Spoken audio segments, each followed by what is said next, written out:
La Fédération congolaise des droits de l'homme et la coordination des réseaux et associations de la société civile pour la gouvernance démocratique et électorale ne sont pas restées indifférentes face au drame du pôle. Ces plateformes ont dénoncé les exactions dans les cas de viol, vol, tueries gratuites, attaques et incendies de trains et de véhicules.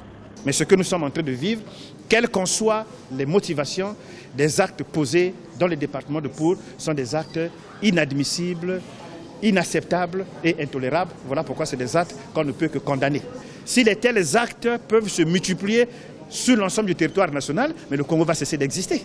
Donc je pense que nous ne devrons pas nous permettre, autoriser et encourager ce genre de pratiques. Selon les deux plateformes FECODO et Coraged, les populations du pôle ont ardemment besoin, comme l'ensemble de la population congolaise, de vivre dans un climat de paix et de sécurité, de jouir des bienfaits attendus de la démocratie tels que l'eau potable, l'électricité, l'éducation. Ainsi, face au mauvais climat persistant dans le pôle, elles invitent la force publique à faire preuve de professionnalisme. Que la force publique, en toute professionnelle, de tout mettre en œuvre pour mettre terme à ces actes.